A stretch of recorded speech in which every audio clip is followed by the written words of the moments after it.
अस्सलाम वालेकुम everybody. Hopefully सब लोग बिल्कुल ठीक ठाक होंगे। अल्लाह का शुक्र मैं भी बिल्कुल ठीक हूँ। इस दुनिया में मुझ समेत जितनी भी होम मेकर्स हैं, जब हम लोग सारा दिन काम काज करते हैं, अपने घर का सिंसेरिटी के साथ ख्याल रखते हैं, हर चीज़ को टाइमली करते हैं, तो हमारा दिल चाहता है कि हमारे इन लॉज, हमारे हस्बैंड, हमारे बच्चे जो हैं वो हमें प्रेज़ करें। तो चलें आए मैं आज आपके साथ कुछ ऐसी हैबिट्स जो है वो शेयर करती हूँ, जिनको अगर आप फॉलो करेंगी, इम्प्लीमेंट करेंगी, तो इंशाल्लाह आपके इन लॉज और आपके हस्बैंड जो है वो ख़ुद आपके इस काम को अपनी नज़र में लाएंगे इंशाल्लाह, और आपको प्रेज़ भी करेंगे। बाज़ औक़ात क्या होता है कि हम वो काम कर रहे होते हैं लेकिन वो नज़रअंदाज हो जाता है। लेकिन अगर हम एक काम को प्रैक्टिकली मुस्तकिल फ़ॉलो करते रहें ना, तो फिर ज़रूर ये होता है कि जो सामने वाला इंसान होता है ना, वो उस चीज़ को नोटिस करता है और फिर जो है वो हमारी तारीफ़ भी करता है। सो मेरा जो सबसे नंबर 1 पॉइंट है ना, वो ये कि आप मील प्लानिंग जो है ना वो लाज़मी प्लान किया करें। आपके पास एज़ अ होम मेकर एक डायरी आपके पास होनी चाहिए। आपने लाज़मी ये अपनी रूटीन में शामिल करना है कि आप डेली अपने करने के टास्क जो हैं वो उसमें लिखेंगी, ताकि आपका माइंड क्लियर रहे। और रोज़ जो है ना, ये खाना पकाने की झंझट जो है ना बहुत बड़ी होती है। रोज़ तो मुझे लगता है कि आधे से ज़्यादा टाइम तो बस इसी में गुज़र जाता है कि क्या पकाना है। तो बेहतर ये होता है कि बंदा लिख ले। लिख लेने से ये होता है कि आपको ये भी पता चल जाता है कि आपके पास घर में उस पर्टिकुलर डिश के लिए कौन-कौन सी जो चीज़ें हैं, इंग्रीडिएंट्स अवेलेबल हैं, और अगर नहीं भी होती तो आप बाज़ार से टाइमली मंगवा सकते हैं। नंबर 2, जो सबसे इम्पॉर्टेंट चीज़ है ना, वो ये कि सुबह उठते ही ना अपना बेड जो है वो लाज़मी बना लिया करें। ये वाला पॉइंट जो है ना मुझे स्टार्ट में रखना चाहिए था, लेकिन बस वीडियो बनाते हुए ख़्याल नहीं रहा, बीच में आ गया ये point. So my number 2 point is make your bed.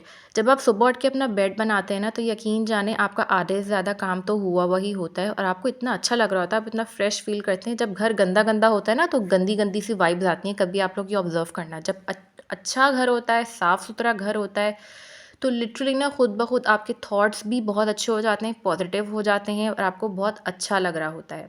तो सुबह उठ के मेक श्योर किया करें। हार्डली कितनी देर लगती है, 1-2 मिनट लगते हैं, मैक्सिमम 2 मिनट लगते हैं, उससे ज़्यादा नहीं लगते। आप अपना बेड जो है वो लाज़मी बना लिया करें। नंबर 3, अपनी लॉन्ड्री डेली बेसिस पे किया करें। देखें, आपके घर में बहुत सारे ऐसे लोग होंगे, आपके बच्चे हैं तो उनको स्कूल जाना होता होगा, हस्बैंड हैं तो उनको ऑफ़िस जाना होता होगा, और अगर घर में बड़े बुज़ुर्ग हैं तो उनके कपड़ों का ख़्याल रखना होता होगा।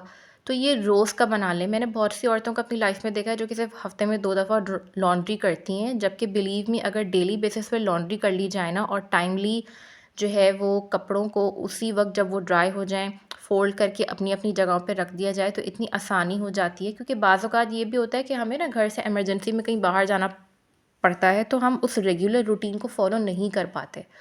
तो what I am trying to say is कि अगर फॉर एग्ज़ाम्पल आपको इमरजेंसी में कहीं बाहर जाना है और आप उस टाइम पे लॉन्ड्री नहीं कर सकी हैं, तो एटलीस्ट आपकी ये जो रोज़ाना कपड़े धोने वाली आदत है, इससे आपको आपके कपड़े जो हैं वो टाइमली मिल जाएँगे। आई होप जो मैं पॉइंट आपसे कहना चाह रही हूँ आपको समझ में आ रहा होगा, और कोशिश करें कि अगर आप कपड़ों को फ़ोल्ड करने के बाद उनको प्रेस करके रख सकती हैं तो वो भी कर दें, बहुत आसान हो जाएगा। इस तरह के जो बेसिक कपड़े होते हैं ना, फॉर एग्ज़ाम्पल बच्चों का यूनिफ़ॉर्म हो गया, हस्बैंड के सॉक्स हो गए, जब वो शूज़ पहनते हैं तो ऑब्वियसली ऑफ़िस की तो एक पर्टिकुलर ड्रेसिंग होती है जो आपको फ़ॉलो करनी पड़ती है।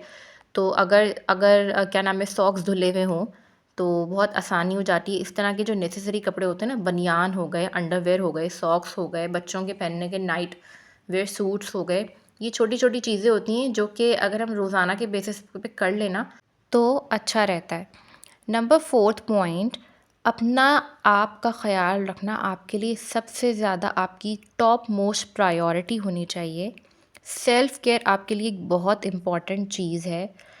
आप सुबह जो है वो अपने घर वालों से थोड़ा-सा पहले उठ जाएँ। I know it's very difficult.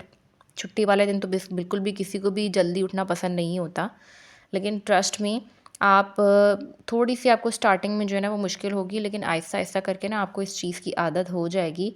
और जब आप देखेंगे कि सुबह थोड़ा-सा अपने घर वालों से जल्दी, अगर आप 10-15 मिनट पहले उठ जाते हैं और थोड़ी-सी अपनी सेल्फ़ केयर कर लेते हैं, अपने आप के साथ टाइम गुज़ारते हैं, 1 कप चाय पी लेते हैं, या फिर आप अपनी कोई स्किन केयर कर लेते हैं, या फिर कुछ भी जो आपको अच्छा लगता है। अगर आपको बेकिंग में इंटरेस्ट है तो आप कोई टी केक करके बेक कर सकते हैं, क्योंकि बेकिंग जो है वो मेरे लिए तो एक सेल्फ़ थेरेपी है।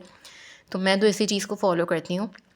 अगर मैं जल्दी उठ जाती हूँ ना, मेरे पास टाइम होता है, तो फिर मैं यही करती हूँ कि मैं बेकिंग करती हूँ। ख़ैर ये तो मेरी अपनी एक वो है, अपना समझ लें अपने आप से एक सेल्फ़ लव है मेरा। तो बस कहने का मतलब ये कि ना आपके लिए बहुत ज़रूरी है कि आप अपने लिए थोड़ा-सा टाइम निकालें। जब आप अपने लिए थोड़ा-सा टाइम निकालते हैं ना, तो आपको अच्छा लगता है and then you are ready for the day. बहुत सुकून मिलता है। और अपना आपका ख़्याल रखना भी आपके लिए लाज़मी है। डेफ़िनेटली अगर आप मेंटली और फ़िज़िकली फ़िट रहेंगी तभी तो अपने घर वालों का ख़्याल रख सकेंगी। जैसे आप अपने शौहर का, अपने बच्चों का, अपने ससुराल का, अपने सास का सब चीज़ों का ख़्याल रखती हैं, बिल्कुल वैसे ही अपना भी ख़्याल रखें, वरना वक़्त से पहले मुरझा जाएँगी आप। तो ऐसा आपने बिल्कुल भी नहीं होने देना है।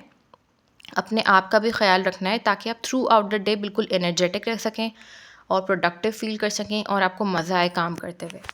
जब आपको अपना आप ही अच्छा नहीं लगेगा तो आप बहुत ही लेथार्जिक फ़ील करेंगी, लेज़ी फ़ील करेंगी, आपको काम-काज करने में अच्छा लगेगा ही नहीं। नंबर 5th पॉइंट जो कि है नैप टाइम। आजकल के दौर में तो मुझे लिटरली लगता है कि पहले तो स्लीपिंग टाइम कहा जाता था और अगर मैं इस्लामिक टर्म्स में कहूँ तो उसको कैलूला कहा जाता है। तो अब तो इंग्लिश टर्म में मेरे ख़्याल है इसको नैप टाइम ही कहते हैं। तो देखिए जब आप सुबह उठती हैं ना तो ये ना किया करें कि आप कंटिन्यूअसली जो है वो सिर्फ काम काम काम कर रही हैं। ऐसा बिल्कुल भी आपने नहीं करना है। आपने अपने आप को एक ब्रेक देनी है। इनफैक्ट मैं तो ये कहूँगी कि जब आप सारा दिन काम कर रहे होते हैं ना तो हर 40 मिनट्स के बाद ना बैठ जाया करें, एक गिलास पानी पी लिया करें, 6 टू 7 मिनट्स का ब्रेक लाजमी लिया करें।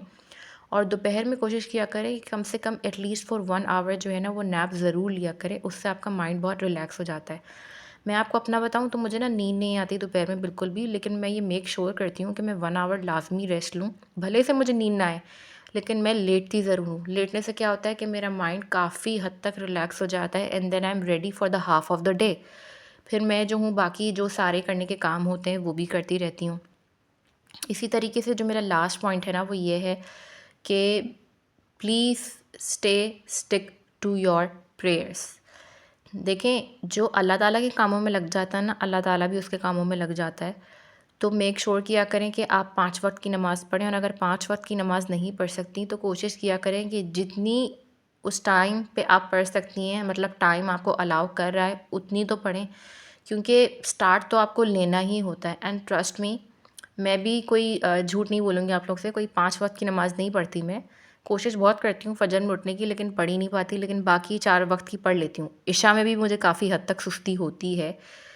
तो लेकिन एटलीस्ट मैं कोशिश ज़रूर करती हूँ एंड ट्रस्ट मी, जब आप अल्लाह ताला के कामों में लग जाते हैं ना तो अल्लाह ताला भी आपके कामों में लग जाता है। पहले मैं पता है क्या सोचती होती थी? मैं सोचती थी कि अगर मैं मतलब काम करते हुए मुझे ख़्याल आता था ना कि अब असर की नमाज़ का टाइम है या मगरिब की नमाज़ का टाइम है, तो मुझे ये होता था कि यार मैं ये नमाज़ पढ़ लूँगी तो मेरे 15-20 मिनट निकल जाएँगे। तो उसमें तो मैं ये काम भी कर सकती हूँ, वो काम भी कर सकती हूँ। तो उस वक़्त ना मुझे शैतान बहका रहा होता था।